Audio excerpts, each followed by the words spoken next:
Hello बच्चों, RBSC कक्षा 12 biology अध्याय 40 में आज हम विषाणु जनित रोगों का अध्ययन करेंगे। हमारे कोर्स में एड्स, पोलियो, रेबीज, मम्प्स, जुखाम, पीलिया, चेचक और हेपेटाइटिस जैसे विषाणु जनित रोग है। सबसे पहले एड्स, जिसकी फुल फॉर्म है एक्वायर्ड इम्यूनो डेफिशिएंसी सिंड्रोम, उपार्जित प्रतिरक्षा अक्षमता संरक्षण। इस एड्स में सबसे पहले देखते हैं रोगजनक। इसका रोगजनक है HIV, जिसका पूरा नाम है ह्यूमन इम्यूनो डेफिशिएंसी वायरस। सबसे पहले हम HIV की संरचना देखें। अगर डायग्रामेटिक देखें तो इसके चारों ओर लिपोप्रोटीन की बनी हुई परत होती है, जिसमें ये जो आप देख रहे हैं ये फॉस्फोलिपिड की दोहरी परत है, जिसमें ये प्रोटीन धसे रहते हैं। इस प्रोटीन का जो बाहर निकला हुआ गोलाकार भाग है ये GP120, GP की फुल फॉर्म ग्लाइकोप्रोटीन 120, और ये जो छड़नुमा भाग है ये कहलाता है GP41, ग्लाइकोप्रोटीन 41। फिर ये जो सफ़ेद भाग आप देख रहे हैं ये एक प्रोटीन की परत है, और इस प्रोटीन की परत को कहते हैं P17। उसके बाद में एक अंदर की ओर प्रोटीन की परत और होती है जिसे कहते हैं P24। तो इस प्रकार ये P24 प्रोटीन की परत, फिर P17 प्रोटीन की परत, और सबसे बाहर है लिपिड और प्रोटीन की परत। सबसे अंदर की ओर इसमें RNA के 2 रज्जु पाए जाते हैं, और इनके अलावा इसमें एक विशेष प्रकार का प्रोटीन होता है जिसे कहते हैं रिवर्स ट्रांसक्रिप्टेज। यह प्रोटीन ही रिवर्स ट्रांसक्रिप्शन का कार्य करता है। HIV एक पश्च विषाणु है, यानी रिट्रोवायरस है, जिसकी प्रतिकृति कैसे होती है। रिट्रोवायरस वे होते हैं जो संक्रमण करके RNA से DNA का निर्माण करते हैं। अगर इस डायग्राम को देखें हम, तो ये हमने एक पश्च विषाणु का मॉडल लिया है। इसके चारों ओर ये बाह्य आवरण है जिसे कैप्सिड भी कहते हैं, और अंदर की ओर ये RNA, और ये हमने कोई एक संक्रमित कोशिका ली है जिसके चारों ओर ये इसकी कोशिका झिल्ली है, और ये इसमें पाया जाने वाला केंद्रक, जिसमें केंद्रक के चारों ओर केंद्रक झिल्ली, और ये इसका जीनोम या DNA है। जब भी कोई पश्च विषाणु जैसे HIV कोशिका के संपर्क में आता है तो सबसे पहले वो अपना RNA संक्रमित कोशिका में भेजता है। इसका मतलब उसका कैप्सिड बाहर रह जाता है, सिर्फ RNA ही कोशिका में प्रवेश करता है। अब ये विषाणुवीय RNA रिवर्स ट्रांसक्रिप्टेज एंजाइम की सहायता से विषाणुवीय DNA का निर्माण करता है, और यह DNA उस कोशिका के केंद्रक में जाकर जीनोम के साथ जुड़ जाता है, और जुड़कर फिर वो अपने समान नए RNA और कैप्सिड का निर्माण करता है। ये RNA और कैप्सिड के जुड़ने से विषाणु के नए कण उस कोशिका में बन जाते हैं।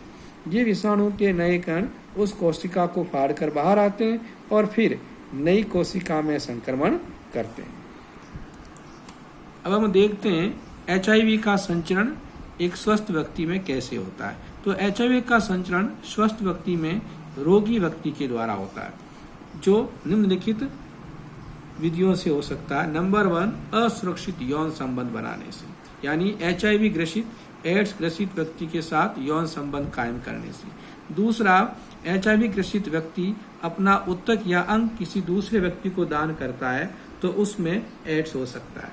तीसरा है रोगी व्यक्ति द्वारा रुधिर दान या रक्तदान करने से, या फिर संक्रमित सुई है जिस पर HIV हो वो किसी स्वस्थ व्यक्ति को लगाने से, या नशीले पदार्थों का उपयोग सुई द्वारा करने से, क्योंकि एक ही सुई द्वारा कई व्यक्ति नशे करने में उस सुई का उपयोग करते हैं, जिसके कारण भी एड्स हो सकता है। और अगर कोई माता जिसको एड्स हो रखा है तो उससे उसकी होने वाली संतान को एड्स हो सकता है। अब एड्स में लक्षण क्या है? इसका कोई विशेष लक्षण नहीं है, क्योंकि एड्स होने पर वाकई में प्रतिरक्षा तंत्र होता है वो धीरे धीरे कमजोर हो जाता है। ऐसा होने से उस व्यक्ति का शरीर अन्य रोगों के प्रति सुग्राही हो जाता है, यानी अब उस रोगी को दूसरे रोग हो जाते हैं, और इसके कारण उसे लंबे समय तक बुखार रहता है, और वजन में कमी आती है और अंततः उसकी मृत्यु हो जाती है। एड्स के उपचार में अभी तक कोई औषधि का आविष्कार नहीं हुआ है। कुछ टीके जरूर बने हैं, जैसे HIV, HIG। इसका फुल फॉर्म है HIV, H for hyper, I for immuno, G for globin और बायोसिन। ये भी HIV का पूर्ण तरह से बचाव नहीं कर सकते। अभी एक जर्नल ऑफ वायरोलॉजी के अनुसार कुछ वैज्ञानिकों द्वारा साइटोटॉक्सिक सी लसीकाणु नामक कोशिका उत्पन्न की गई है। साइटोटॉक्सिक सी लसीकाणु CTLS। ये वाकई में क्या करती है, जिन कोशिकाओं में HIV का संक्रमण हो गया है उन कोशिकाओं को नष्ट कर देती है। अब एड्स से बचाव के लिए क्या करें? डिस्पोजल या निर्जमीकृत सुई का उपयोग करें। नंबर 2, सुरक्षित यौन संबंध बनाएं या बनाते समय कंडोम का उपयोग करें। HIV रहित रक्त का रक्तादान करें। ऐसा ब्लड काम में लें जिसमें HIV नहीं हो। दूसरे मनुष्य द्वारा उपयोग में ली गई सुई से नशा नहीं करना चाहिए और जिस महिला को एड्स हो रखा है उसे गर्भदान नहीं करना चाहिए। अब देखते हैं एड्स का निदान, मतलब एड्स का पता कैसे लगाते हैं। तो ध्यान रखिए, HIV संक्रमण के 6 सप्ताह की अवधि में उस HIV को नष्ट करने के लिए प्रतिरक्षी बन जाते हैं। उसके बाद निम्न की 2 विधियों द्वारा एड्स का निदान किया जा सकता है। नंबर 1, एलिशा, जिसकी फुल फॉर्म है E for enzyme, L for linked, I for immuno, S for sorbent और A for assay. Enzyme linked immuno sorbent assay. और दूसरा है वेस्टर्न ब्लॉट परीक्षण। अब देखते हैं एड्स का उपचार। तो एड्स के उपचार के लिए अभी तक कोई प्रभावी औषधि का आविष्कार नहीं किया गया है। कुछ औषधियां जैसे देखें अपन एजिडोथाइमिडीन AZT, फॉस्कॉर्नेट, डाइडिऑक्सीसाइटिडीन जिसका शॉर्ट फॉर्म है DDC, D4T, ये न्यूक्लियोटाइड प्रकार की औषधियां होती है। ये औषधियां विषाणु के RNA को DNA के निर्माण में संश्लेषण में होने से रोकती है। कुछ औषधियां सेक्यूनेबिरिन, इनवाइरेज और इंडिवेरिन, इनका भी उपयोग एड्स में किया जा सकता है।